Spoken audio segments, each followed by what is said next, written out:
अगर आप भी लेना चाहते हैं देश दुनिया की तमाम जानकारी तो आज ही सब्सक्राइब करें हमारे चैनल को। साथ ही नीचे दिए बेल आइकन को जरूर दबाएं ताकि हर अपडेट आप तक पहुंच सके। नमस्कार, साक्षी न्यूज़ नेटवर्क और आप सभी का स्वागत है। महाराष्ट्र की राजनीति में क्या कुछ नया होने वाला है, ये सवाल इसलिए उठ खड़ा हुआ है क्योंकि संजय राउत ने पूर्व मुख्यमंत्री देवेंद्र फडणवीस से मुलाकात की है।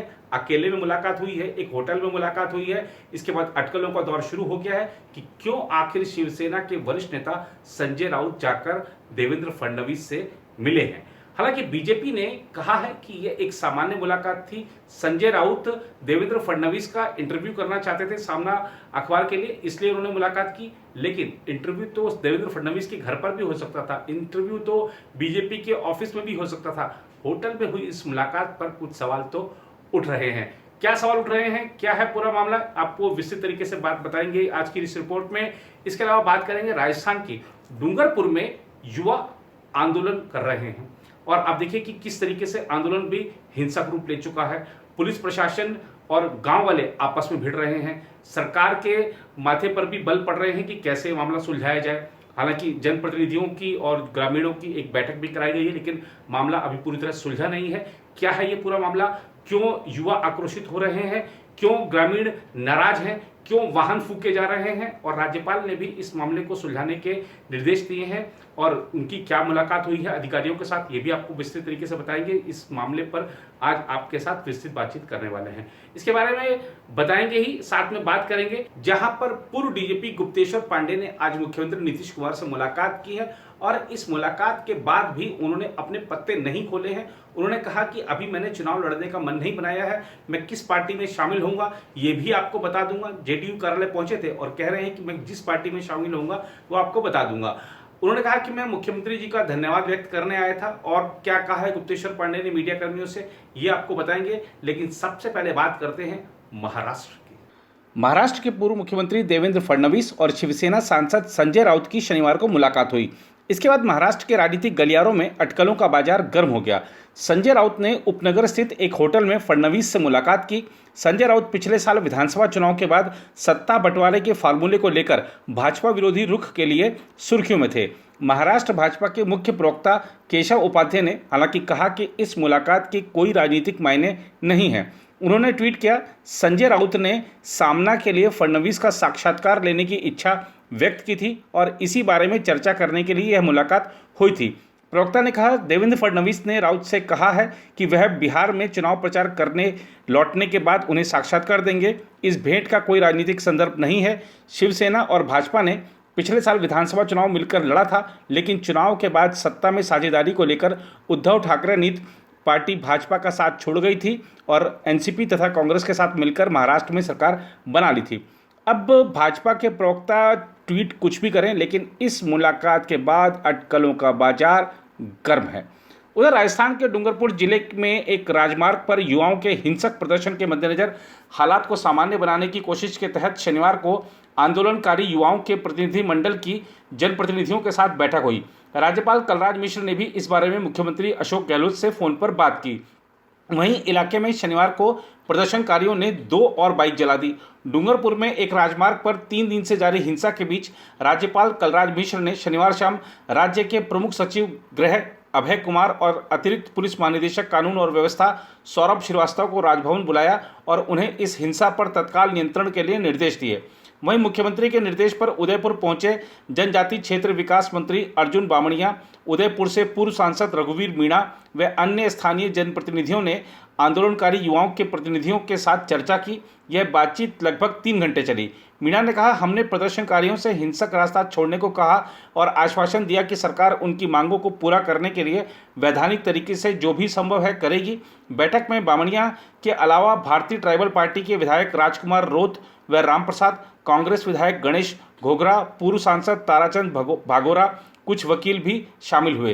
रोत ने कहा, शुरू में प्रदर्शन अभ्यर्थी युवाओं ने किया था, लेकिन हमारे पास ऐसी रिपोर्टें हैं कि पुलिस व प्रशासन के अधिकारियों ने स्थानीय ग्रामीणों को निशाना बनाया और उन्हें गिरफ्तार किया, जिससे हिंसा और भड़की। अब यह मामला ग्रामीण बनाम पुलिस व प्रशासन का हो गया है। उन्होंने कहा कि सरकार की प्राथमिकता हालात पर काबू पाना है।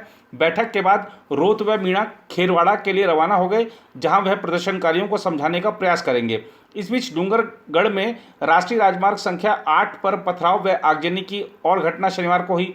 पुलिस नियंत्रण कक्ष के अनुसार 2 बाइक जला दी गई और प्रदर्शनकारियों ने पथराव किया। प्रदर्शनकारियों की पुलिस से भिड़ंत भी हुई। इससे पहले उदयपुर रेंज की पुलिस महानिरीक्षक विनीता ठाकुर ने कहा कि इलाके में कानून व्यवस्था बहाल करने के प्रयास किए जा रहे हैं। ठाकुर ने कहा, प्रदर्शनकारी राजमार्ग के दोनों ओर पहाड़ियों पर मौजूद हैं, जबकि राजमार्ग पर पुलिस बल मौजूद है।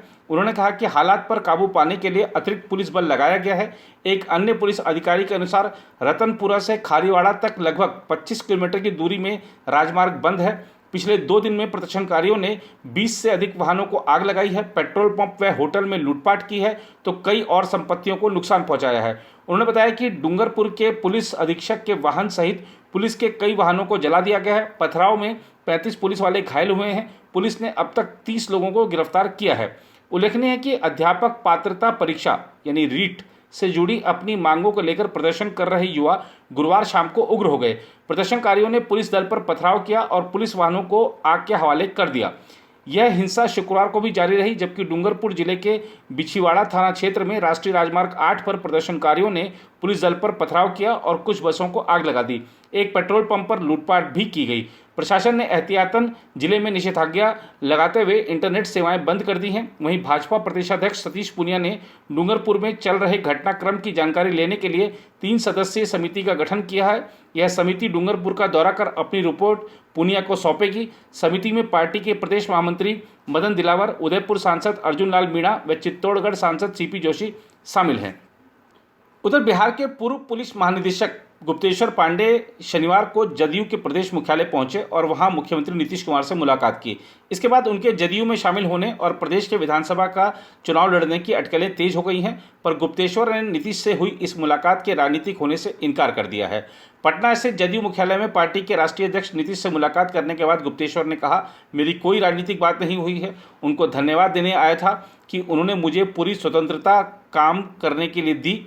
सेवानिवृत्ति के बाद मैं सिर्फ उनके समर्थन के लिए उन्हें धन्यवाद देना चाहता था। यह पूछे जाने पर कि वह कब जदयू में शामिल होने वाले हैं, उन्होंने कहा, मैंने चुनाव लड़ने के बारे में अभी कोई फैसला नहीं किया है। पांडे ने कहा, अगर मैं किसी भी राजनीतिक दल में शामिल होने का फैसला करता हूं तो मैं सभी को अवगत करा दूंगा। गुप्तेश्वर के अपने पैतृक जिले बक्सर से बिहार विधानसभा चुनाव लड़ने की अटकलें लगाई जा रही हैं। मीडिया के एक वर्ग की रिपोर्टों में यह भी कहा गया है कि गुप्तेश्वर वाल्मीकि नगर लोकसभा सीट के लिए होने वाले उपचुनाव में भी अपना भाग्य आजमा सकते हैं। निवर्तमान जदयू सांसद बैद्यनाथ महतो के निधन से यह सीट खाली हुई थी। उनको धन्यवाद देने आया था कि उन्होंने मुझे पूरी स्वतंत्रता काम करने की दी, मुझे पूरा आशीर्वाद दिया, धन्यवाद करने आया था। कोई राजनीतिक बातचीत नहीं हुई। क्यों चुना आपने सर? क्योंकि मैं तो प्राइवेट आदमी हूँ, मैं तो स्वतंत्र आदमी हूँ, मैं कहीं भी जहाँ उनकी सुविधा है मिल सकता हूँ। सर ज्वाइन कब कर रहे हैं? ज्वाइन कब कर रहे हैं? नहीं, मैंने इस बारे में कोई अभी फैसला नहीं लिया। बीजेपी या जेडीयू? मैंने कोई फैसला नहीं लिया है अभी। चुनाव लड़ने के बारे में कोई फैसला नहीं लिया है। उधर मध्य प्रदेश के मुख्यमंत्री शिवराज सिंह चौहान के एक ट्वीट को लेकर बवाल हो गया है, विवाद हो गया है और कांग्रेस ने चुनाव आयोग से शिकायत कर दी है। कांग्रेस ने कहा है कि मुख्यमंत्री का यह ट्वीट द्विअर्थी है।